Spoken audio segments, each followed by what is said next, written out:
Today we're going to be looking at this motherboard here, and this is the ROG Strix B450F gaming board. It's about $120, and it actually takes a lot of its looks from the other higher end ROG boards. I'm going to walk you through this board, go over some I/O, overclocking, BIOS, and just let you know what this board has to offer.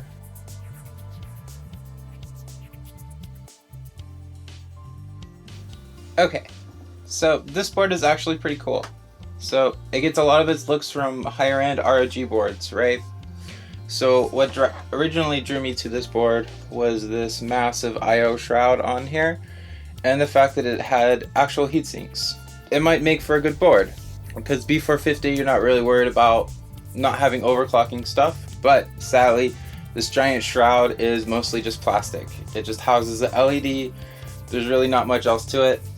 I will say though that the I/O shield is attached to the board, so that's kind of nice. So basically what you're getting is all the nice to have features of the higher end motherboards, but they're put on a lower end motherboard. For I/O on this board we have quite a bit to talk about. So 6 fan connectors, 2 RGB connectors, they're 12 volt RGB. We have 2 USB 2, 2 USB 3, 2 USB 3.1, 1 Type C. There are 6 SATA connectors, 2 M.2 slots. Well, one of the slots can actually be used for Wi-Fi. Because this board has no built-in Wi-Fi or Bluetooth or anything like that. You also have 3 PCIe 16X slots, 2 USB 2.0 internal headers, and a USB 3 header. In addition to this, you have the Supreme FX sound blaster thing that ASUS puts on their higher end boards. So that's actually quite a lot for a lower end board. So for VRMs, you are looking at 8 inductors and MOSFETs all around the CPU socket. So you're probably looking at something like 2 for SoC and 6 for your CPU. And then of course you have your memory VRMs off to the side. So like I said earlier, this board is basically a lower end board with a bunch of the nice to have features of the higher end ROG boards. So you have stuff like 6 fan connectors, 2 RGB headers, a bunch of LEDs, and it's just kind of slapped onto a lower end board. And mostly we're kind of curious on how this handles memory overclocking, because CPU overclocking isn't really as important with AMD.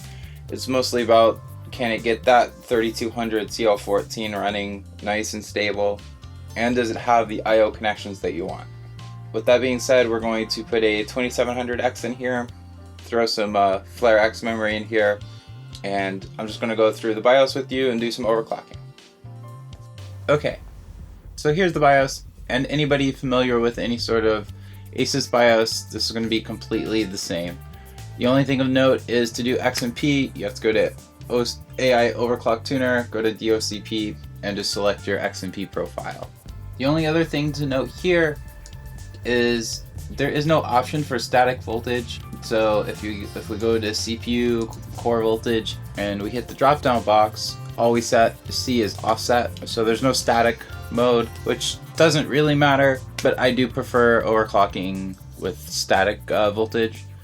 So here's the VRM setup here, and we're hitting like 43 degrees peak, and it is a little bit warmer in the room. Okay, so let's talk overclocking on this board. So I'm not really going to touch on CPU overclocking. It's Ryzen, it's pretty much always the same. You cool it down enough, you let it have enough power, and the CPU basically does everything itself.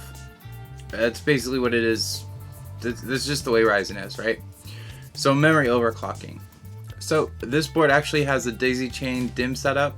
So basically all that means is to get the maximum overclock, you're really going to have to put memory in all the slots. Now with that being said, I did use some Samsung B-Die. I got 2800 CL14 using 2 sticks.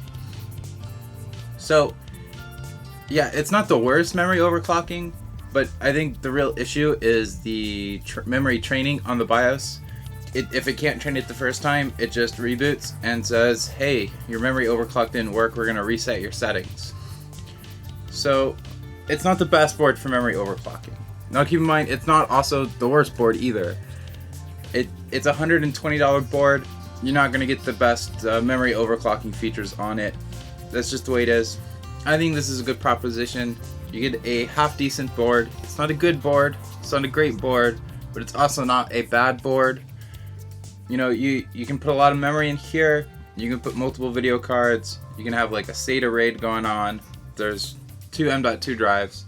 There's nothing actually wrong with this board, and I would recommend it if you don't want to get a super high-end board, or even something like $150 or $170. This is probably just as good.